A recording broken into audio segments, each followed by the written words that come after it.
सरदार मनमोहन सिंह इस देश के प्रथम सिख प्रधानमंत्री बने। बेहद पढ़े लिखे, विश्वविख्यात अर्थशास्त्री, बिना किसी पीआर तंत्र के दुनिया के तमाम राजनेता उनको अपना गुरु बुलाते थे, चाहे वो बराक ओबामा हो या एंजेला मर्केल। उनकी प्रतिभा के सब कायल रहे। लेकिन सरदार मनमोहन सिंह जी के लिए बीजेपी ने क्या क्या कहा और क्या क्या किया, यह सुनना और समझना जरूरी है। सर्वप्रथम, वो रेनकोट पहनकर नहाते हैं, ऐसा घटिया और शर्मनाक बयान नरेंद्र मोदी ने पूर्व प्रधानमंत्री सरदार मनमोहन सिंह जी के लिए दिया। यही नहीं, एक सरदार की शालीनता के तार तार करके उनके नाम को अपभ्रंश किया। उनको मौन मोहन सिंह बुलाने का पाप बीजेपी आज तक करती है। बात जून 2004 की थी। सरदार साहब तब नए नए प्रधानमंत्री बने थे, राष्ट्रपति का अभिभाषण हुआ था, उनको मोशन ऑफ थैंक्स देना था। बीजेपी ने इतना उपद्रव मचाया सदन में कि वो बोल नहीं सके और उनको अंततोगत्वा मोशन ऑफ थैंक्स टेबल करना पड़ गया। उनकी सारी प्रतिभाओं, उनकी सारी उपलब्धियों को ताक पे रखकर बीजेपी के लोग आज भी उनको रिमोट कंट्रोल बुलाने से चूकते नहीं है, वो घृणित पाप करते हैं। यही नहीं, एक सिख की देशभक्ति पर सवाल बीजेपी तब उठाती है जब सरदार साहब के बयानों को काट छाट कर आज तक चलाती है और उनके खिलाफ दुष्प्रचार फैलाती है। लेकिन मनमोहन सिंह जी कौन है? मनमोहन सिंह जी वो हैं जिन्होंने विभाजन का दंश सहा, छोटी उम्र में अपनी मां को खो देने की पीड़ा को सहा, गरीबी और गुर्बत के आगे घुटने नहीं टेके और उन्होंने अपनी मुश्किलों को एक सच्चे सिख की तरह अपनी ताकत बनाया। देश ही नहीं, विश्व की सबसे नामी गिरामी यूनिवर्सिटीज में स्कॉलरशिप के बदौलत उन्होंने तालीम हासिल करी और बतौर प्रधानमंत्री सोनिया जी के साथ मिलकर इस देश में इतिहास रचा। उन्होंने इस देश को खाद्य सुरक्षा, इस देश को मनरेगा, इस देश को राइट टू एजुकेशन, इस देश को राइट टू इंफॉर्मेशन जैसे ऐतिहासिक कानून दिए। ये उनकी दूरदृष्टता थी कि हम विश्व की अर्थव्यवस्था का हिस्सा बन पाए। भारत ने अपने दरवाजे खोले और आज हम महाशक्तियों के साथ मुकाबला कर पा रहे हैं। यह सरदार साहब का कुशल नेतृत्व था कि हमने 27 करोड़ लोगों को गरीबी की सीमा रेखा से निकाला और 10 साल में सबसे ज्यादा आर्थिक ग्रोथ डिलीवर करी। एक सच्चे सिख अनुयायी होने के नाते उन्होंने यह सब बड़ी शालीनता से किया। उन्होंने अपने प्रतिद्वंदियों को अपना दुश्मन नहीं समझा, लेकिन बीजेपी यह काम लगातार करती रही। असलियत यह है कि गुरु नानक के एक सच्चे अनुयायी का हर कदम पे, हर मौके पर उनको बेइज्जत करने का काम बीजेपी ने किया। और ये बात करते हैं सिखों की, ये बात करते हैं सरदारों की। असलियत तो यह है कि इनके लोग टीवी पर बैठकर खुलेआम सरदारों को, सरदार किसानों को गुंडा, मवाली, आतंकी और खालिस्तानी कहते हैं। सोचिए पर्दे के पीछे ये पंजाब के बारे में क्या सोचते होंगे। और ऐसे थोड़ी पंजाब ने इनको बेदखल किया हुआ है, ऐसे थोड़ी पंजाब ने इनको पैदल किया हुआ है। असलियत यह है क्योंकि आजकल एक नया षड्यंत्र रचा जा रहा था। सुनना और समझना जरूरी है कि इनके मन में असल में सिखों के प्रति, सरदारों के प्रति क्या है।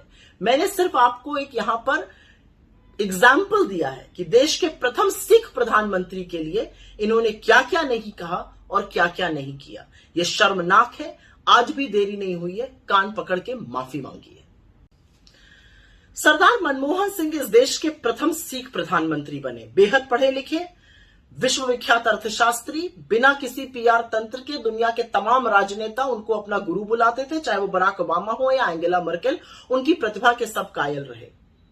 लेकिन सरदार मनमोहन सिंह जी के लिए बीजेपी ने क्या क्या कहा और क्या क्या किया, यह सुनना और समझना जरूरी है। सर्वप्रथम, वो रेनकोट पहनकर नहाते हैं, ऐसा घटिया और शर्मनाक बयान नरेंद्र मोदी ने पूर्व प्रधानमंत्री सरदार मनमोहन सिंह जी के लिए दिया। यही नहीं, एक सरदार की शालीनता के तार तार करके उनके नाम को अपभ्रंश किया।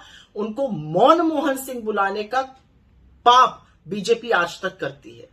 बात जून 2004 की थी।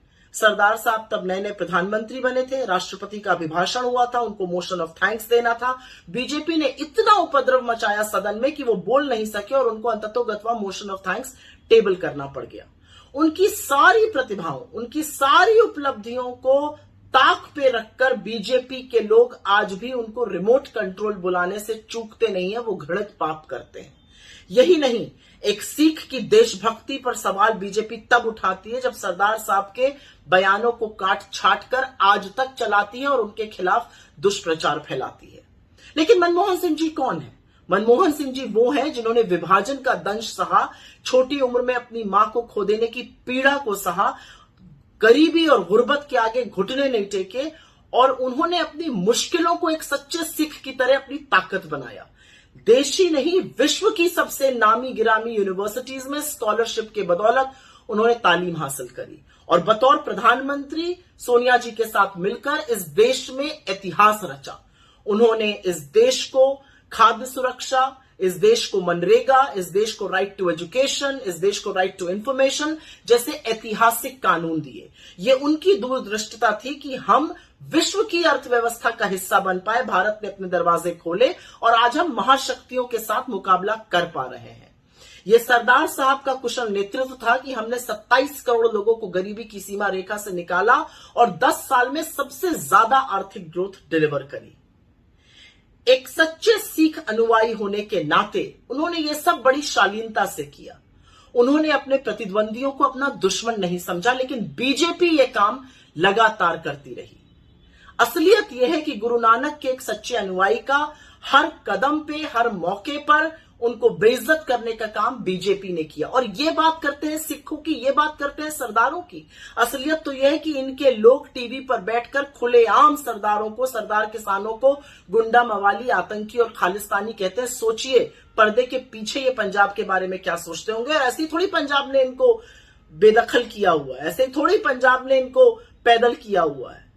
असलियत यह है क्योंकि आजकल एक नया षड्यंत्र रचा जा रहा था। सुनना और समझना जरूरी है कि इनके मन में असल में सिखों के प्रति, सरदारों के प्रति क्या है।